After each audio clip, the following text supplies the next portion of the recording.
వందే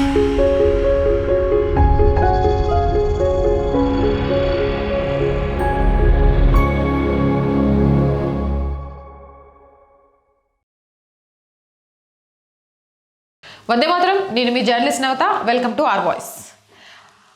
దేశవ్యాప్తంగా అక్రమ మసీదులకు అంతు లేకుండా పోతుంది. అధికారులు అనుమతులు ఇవ్వకున్నా రాత్రికి రాత్రి ఛాందస్తులు ఎక్కడ పడితే అక్కడ అక్రమంగా మసీదుల నిర్మాణాన్ని చేపట్టేస్తున్నారు. విపరీతమైన విస్తరణాకాంక్ష వైపు వెళ్తున్నారు. మొదట ఓ చిన్న నిర్మాణం లాగా చేసుకొని ఆ తర్వాత పెద్ద పెద్ద బహుళ అంతస్తుల్లో అక్రమంగా మసీదుల నిర్మాణం చేస్తున్నారు. ఆయా విభాగాల దగ్గర అనుమతులు తీసుకునే క్రమంలో ఒక్కోసారి నివసించడానికి ఇల్లు అని చెప్పి కొన్ని రోజుల తర్వాత అదే ఇంటి స్థలంలో అక్రమంగా మసీదులు కూడా నిర్మించేస్తున్నారు. దీనికి వ్యతిరేకంగా హిందువులు భారీ ఎత్తున నిరసనలు చేపడుతున్నారు. దేశవ్యాప్తంగా హిందువుల్లో చైతన్యం మొదలైంది. దీంతో ప్రభుత్వాల్లో కొంత కదలిక వచ్చి వాటిని కూల్చేస్తున్న ఛాందస్తులు మాత్రం అక్రమ మసీదుల నిర్మాణాన్ని చేపడుతూనే ఉన్నారు. తాజాగా కర్ణాటకలో ఆల్మట్టి డ్యాం నిర్వాసితుల నివాసం కోసం కేటాయించిన స్థలంలోనే అక్రమ మసీదు నిర్మాణం జరుగుతోంది. ఈ నేపథ్యంలో అక్రమ మసీదుల వ్యవహారం మళ్లీ తెరపైకి వచ్చింది. ఇలాంటివి కొన్ని ఉదాహరణలను ఒకసారి ఈ వీడియో ద్వారా నేను చెప్తా. కర్ణాటకలోని బాగల్గఢ్ కోట్ నవనగర్ ప్రాంతంలోని ఆల్మట్టి డ్యాం నిర్వాసితుల పునరావాసం కోసం ప్రభుత్వం స్థలం కేటాయించింది. ఆ స్థలంలో అనధికారికంగా మసీదుల నిర్మాణం జరుగుతోంది. ఇవి అక్కడ ప్రజలు దీన్ని వ్యతిరేకిస్తున్నారు. రోజు రోజుకు ఇవి మరింత తీవ్రమవుతున్నాయని, ఈ నేపథ్యంలో అక్కడ హిందువుల్లో ఆగ్రహం వ్యక్తం చేస్తూ నిరసనకు దిగారు. నిర్వాసితులమైన తమకు నివాసం కోసం కేటాయించిన స్థలంలో మతపరమైన నిర్మాణాలు ఎలా చేస్తారు, ఎలా దుర్వినియోగం చేస్తారు అని మండిపడుతున్నారు. దీంతో సామాజిక ఉద్రిక్తతలు కూడా పెరుగుతున్నాయని అంటున్నారు. ఇక ఆల్మట్టి జలాశయం నిర్మాణం కారణంగా తమ ఇండ్లు, భూములు, పూర్వీకుల ఆస్తులను కోల్పోయిన వేలాది కుటుంబాల కోసం నవనగర్ ఒక ఆదర్శ టౌన్షిప్గా అభివృద్ధి చేస్తున్నారు. కృష్ణానది ప్రాజెక్టు పేరుతో ప్రజలు తమ సర్వస్వాన్ని త్యాగం చేశారని, తమ జీవితాలు సురక్షితంగా ఉంటాయని ప్రభుత్వాలు చెప్పడంతోనే ఇక్కడికి వచ్చామని నిర్వాసితులు పేర్కొంటున్నారు. ఇక్కడ తమకు కేటాయించిన పరిమితమైన నివాస స్థలాన్ని కూడా ఛాందస్తులు మార్చేస్తున్నారని ఆక్షేపిస్తున్నారు. ఇండ్ల కోసం కేటాయించిన ఫ్లాట్లను అధిక ధరలకు కొనుగోలు చేసి ఆ తర్వాత వాటిని తాత్కాలిక మతపరమైన కట్టడాలుగా మారుస్తున్నారని నిర్వాసితులు పేర్కొంటున్నారు. మొదట రేకుల షెడ్డులను నిర్మిస్తారని, కొన్ని నెలలలోపే దానిని మసీదుగా నిర్మించేస్తున్నారని పేర్కొంటున్నారు. నవనగర్లోని పలు సెక్టార్లలో ఇదే పని నడుస్తుందని, తాము నిరసన ప్రదర్శనలు నిర్వహిస్తున్నా ప్రభుత్వం కిమ్మనడం లేదని మండిపడుతున్నారు. తమ నివాస ప్రాంతాలకు అత్యంత సమీపంలోనే మసీదుల నిర్మాణం జరుగుతోందని, వీటి సంఖ్య పెరగడం వల్ల తమ దైనందిక విషయాలకు తీవ్ర ఆటంకం కలుగుతోందంటున్నారు. లౌడ్ స్పీకర్లు ఏర్పాటు చేసి రోజు అజాన్ పిలుపులతో శబ్ద కాలుష్యం కూడా జరుగుతుందని, పిల్లల విద్యాభ్యాసంపై, వృద్ధుల ఆరోగ్యంపై, అలాగే మొత్తానికి ఆ ప్రాంతంపైనే తీవ్ర ప్రభావం పడుతోందని మండిపడుతున్నారు. పెద్ద ఎత్తున నిరసన చేస్తున్నారు. కర్ణాటకలో పరిస్థితి అలా ఉంటే చండీగఢ్లో కూడా సేమ్ ఇలానే ఉంది. ఇక నిర్వాసితుల కోసం ఓ పద్ధతి ప్రకారం పునరావాస కాలనీలను ఏర్పాటు చేసింది అక్కడి ప్రభుత్వం. కర్ణాటకలోనూ ఓ ప్రణాళికాబద్ధమైన సెక్టార్లు, పార్కులతో పాటు సకల సౌకర్యాలతో నవనగర్ ప్రాంతాన్ని రూపొందించారు. ఆనకట్ట ప్రభావిత కుటుంబాలకు పంపిణీ చేయడానికి ఇంకా పెద్ద మొత్తంలో భూమి మిగిలే ఉందని నిర్వాసితులు పేర్కొంటున్నారు. చాలా మంది నిర్వాసిత కుటుంబాలు ఇప్పటికీ ఫ్లాట్ల కోసం ఎదురు చూస్తున్నప్పటికీ నివాస స్థలాలలో మతపరమైన నిర్మాణాలకు అనుమతులు ఎలా మంజూరు చేస్తున్నారని నిరసిస్తున్నారు. నిరసనలు చేపడుతున్నారు అక్కడున్న స్థానిక హిందువులు. వరుసగా మసీదుల నిర్మాణం జరుగుతున్న నేపథ్యంలో స్థానిక హిందువులు, హిందూ సంఘాలు బాగల్కోట్ టౌన్ డెవలప్మెంట్ అథారిటీ కార్యాలయం దగ్గర భారీ నిరసన కార్యక్రమాన్ని నిర్వహిస్తున్నారు. రాజకీయ ఒత్తిళ్లకు అధికారులు తలొగ్గి అప్పుడు నిబంధనలకు కూడా అనుమతులు ఇస్తున్నారని ఆరోపించారు. ఇది ఏ ఒక్కరి సమస్య కాదని, బాగల్కోట్ పట్టణంలో కూడా ఇలాంటి ప్రయత్నాలే నడుస్తున్నాయని ఆరోపించారు. పదే పదే ఆందోళనలు చేస్తున్న అక్రమ మసీదు నిర్మాణాలు మాత్రం కొనసాగుతూనే ఉన్నాయి, ప్రభుత్వాలు పట్టించుకోవట్లేదని విరుచుకుపడుతున్నారు. ఇక చండీగఢ్లో అలా ఉంటే అరుణాచల్ ప్రదేశ్లో సహార్ గులాంకి చెందిన ఎస్పీ సంచలన రిపోర్ట్ను హోంశాఖకు సమర్పించారు. అరుణాచల్ ప్రదేశ్లో 12 అక్రమ మసీదుల నిర్మాణం జరిగిందని, అలాగే అక్రమ మదర్సాల నిర్మాణం కూడా జరిగిందని హోంశాఖకు నివేదించారు. అంతేకాకుండా సావర్లగున్లోని హెలీప్యాడ్కి అతి సమీపంలోనే అక్రమ మసీదు నిర్మాణం జరిగిందని, ఇది తీవ్రమైన భద్రతా సమస్యకు మూల కారణం అవుతుందని కూడా నివేదించారు. 2009లో మసీదు నిర్మించిన భూమి 2024 ఆగస్టు 31 నుంచి లీజులో ఉంది. అంటే లీజు ఒప్పందంపై సంతకం చేయడానికి 15 సంవత్సరాలకు ముందు గిరిజన భూమిలో మసీదును చట్టవిరుద్ధంగా నిర్మించారు. అయితే ఈ మసీదుకు ప్రభుత్వ అనుమతి కానీ, చట్టపరమైన అనుమతి కానీ, రిజిస్ట్రేషన్ కానీ ఏదీ లేదు. ఇక్కడ 10 మంది పిల్లలకు మతపరమైన బోధన కూడా జరుగుతోంది. ఇలా ఈ ప్రాంతంలో అక్రమ మసీదులు పుట్టగొడుగుల్లా వస్తున్నాయి. అరుణాచల్ ప్రదేశ్ స్వదేశీ యువజన సంస్థ ఏపీఐ వైవో ఇదే విషయంపై స్థానిక హిందువులను నిరంతరం జాగృతం చేస్తుంది. రాజధాని నగరం ఈటానగర్ మరియు సమీప ప్రాంతాలలో అక్రమ మసీదుల మరియు మదర్సాల నిర్మాణాలకు వ్యతిరేకంగా డ్రైవ్లను నిర్వహిస్తుంది. అరుణాచల్ ప్రదేశ్ సర్కార్ రాజధాని సమీపంలోని అక్రమ మసీదులు మదర్సాల జాబితాను కూడా అధికారికంగా విడుదల చేసింది. అందులో జమా మసీద్, బోరం మదర్సా, కొకండ్ మసీద్, నిర్జూలి మసీద్, బోడా నంసి మసీద్ మరియు 6 పంజాఖానాలు మొదలైనవి ఉన్నాయి.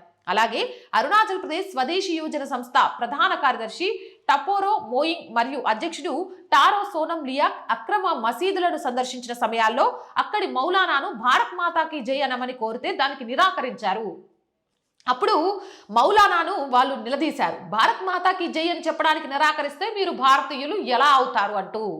అస్సాం నుండి వచ్చామని తరచుగా చెప్పే బంగ్లాదేశ్ సంతతికి చెందిన ముస్లింలకు ఏపీఐ వైవో కఠినమైన హెచ్చరికలు జారీ చేసింది. నవంబర్ లోపు రాష్ట్రం విడిచి వెళ్లాలని, లేకుంటే కఠినమైన పరిణామాలు ఎదుర్కోవాలని స్పష్టం చేసింది. ఇక మియా చొరబాటుదారులపై అవగాహన పెంచడానికి ఏపీఐ వైవో నవంబర్ 15 నుండి రాజధాని నగరం ఈటానగర్ నుండి ఒక ఉద్యమాన్ని ప్రారంభించింది. వేలాది మంది చొరబాటుదారులు ఈ అందమైన రాష్ట్రంలోకి చొరబడి రాష్ట్రంలోని వివిధ ప్రాంతాల్లో స్థిరపడ్డారు. ఈ సంఖ్య రోజురోజుకు పెరుగుతోందని హెచ్చరించింది. అంతేకాకుండా వీరు స్థానికులపై లైంగిక వేధింపులు, అత్యాచారాలు, హత్యలు వంటి నేరాలు చేస్తున్నారని కూడా స్థానిక ప్రజలను చైతన్యం చేస్తున్నారు. గత కొన్ని సంవత్సరాలుగా రాష్ట్రంలోని వివిధ ప్రాంతాలలో డజన్ల కొద్దీ అక్రమ మసీదులు, మదర్సాలు వచ్చాయి. ఇప్పుడు మనం మేల్కొనకపోతే పరిస్థితి అదుపు తప్పుతుంది. ఇది అందరికీ తెలుసు, కానీ ఎవరూ తమ గొంతెత్తడం లేదు. కానీ చాలా ఆలస్యం కాకముందే మన చర్య తీసుకోవాలని ఏపీఐ వైవో చైతన్యం చేస్తోంది. ఇక సిమ్లా విషయానికి వస్తే సిమ్లాలో కూడా సేమ్ పరిస్థితి. 5 అంతస్తుల మసీదుపై స్థానిక హిందువులు యుద్ధం ప్రకటించారు. దీనిని అక్రమంగా నిర్మిస్తున్నారని, అక్రమాలు కూడా జరిగాయని, దానిని వెంటనే కూల్చేయాలని డిమాండ్ చేస్తున్నారు. నిజానికి ఇది 30 సంవత్సరాల నాటిది మసీదు. దీని నిర్మాణ పనులు ప్రారంభమైన తర్వాత అసలు విషయం వెలుగులోకి వచ్చింది. నిజానికి ఈ మసీదు నిర్మాణ పనులను స్థానిక హిందువులు ఆందోళన కూడా నిర్వహించారు. అయినా కూడా అప్పటి కాంగ్రెస్ ప్రభుత్వం అంటిముట్టనట్టుగా వ్యవహరించింది. ప్రారంభ సమయంలో కేవలం ఒక గదినే ఉండగా ప్రస్తుతం 5 అంతస్తుల భవనం వరకు వచ్చేసింది. ఇదంతా అక్రమమేనని నివేదికలు చెబుతున్నాయి. అక్కడ మున్సిపల్ కార్పొరేషనే స్వయంగా ఇది అక్రమ నిర్మాణమని, అనధికారికంగా నిర్మిస్తున్నారని తేల్చేసింది. చివరకు రాష్ట్ర ప్రభుత్వం కూల్చివేత వరకు ఉత్తర్వులు జారీ చేసినా ఆ తర్వాత దీన్ని వెనక్కి తీసుకున్నారు. సంజోలీలో కొనసాగుతున్న స్టే ఆర్డర్ మరియు సుదీర్ఘ చట్టపరమైన చర్యల కారణంగా హిందువులు మరింత నిరాశకు గురవుతున్నారు. దీనికి ప్రతిస్పందనగా హిందూ సంఘర్ష సమితి వారు నిరసనలు వ్యక్తం చేస్తున్నారు. ఈ అక్రమ మసీదుకు నీరు, విద్యుత్ సరఫరాను నిలిపివేయాలని డిమాండ్ చేస్తున్నారు. తాము కూడా చర్యలు తీసుకుంటామని మున్సిపల్ అధికారులు చెప్పినా ఇప్పటి వరకు ఎలాంటి చర్య లేదని హిందూ సంఘర్ష సమితి మండిపడుతోంది.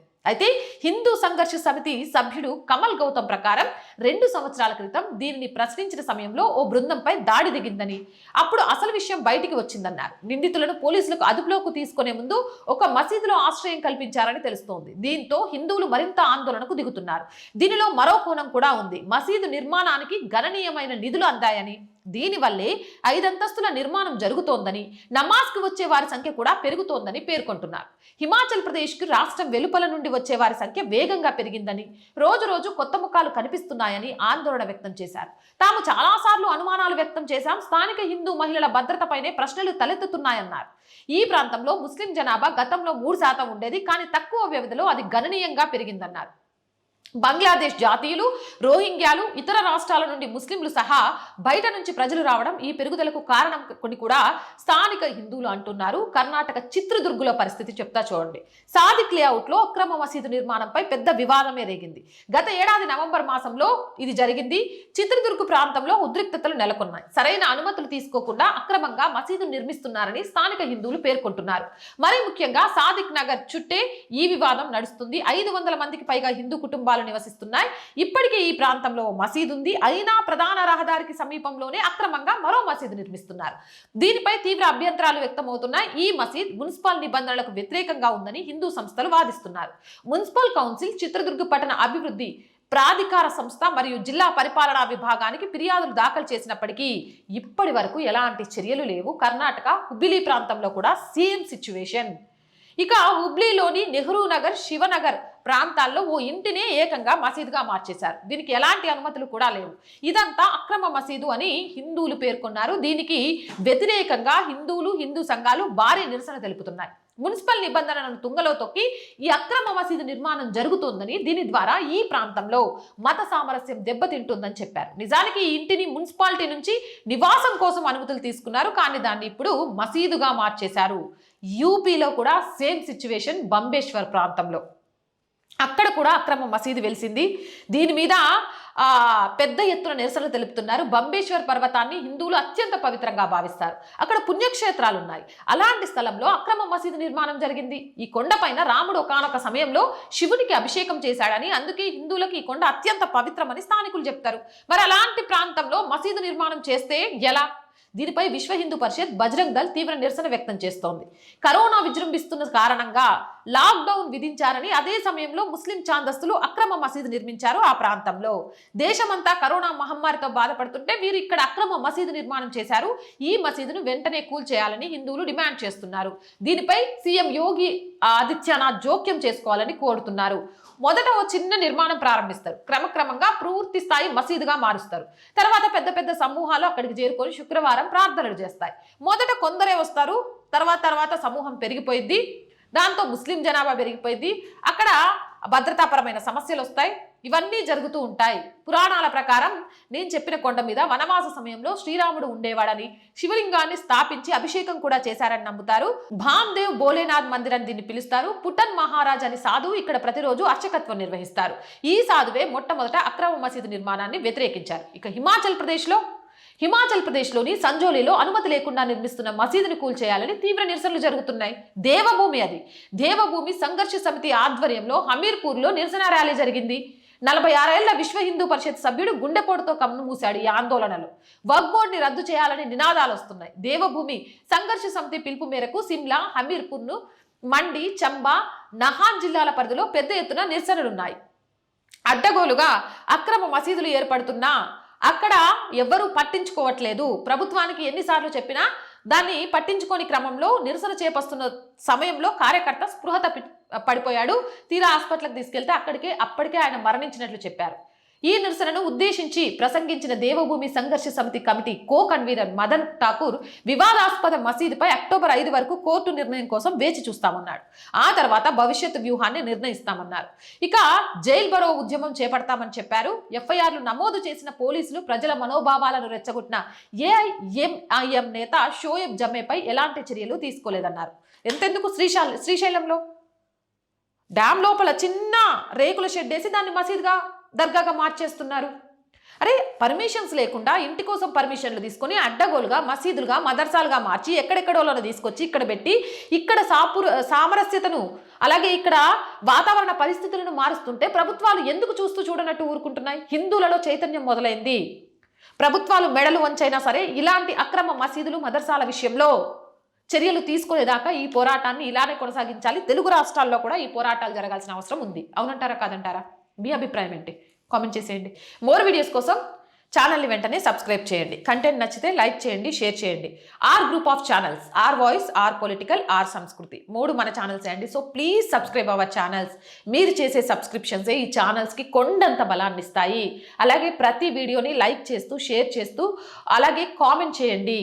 అండ్ ఆర్థికంగా దయచేసి మీకు తోచిన సహాయాన్ని చేయడం ద్వారా ఈ ఛానల్ని నిలబెట్టడం కోసం ప్రతిరోజు పోరాడుతున్న ఒక అమ్మాయి కళకు సహకారాన్ని అందించండి. సపోర్ట్ చేయాలి అంటే సబ్స్క్రిప్షన్ పక్కనే జాయిన్ అనే బటన్ ఉంది.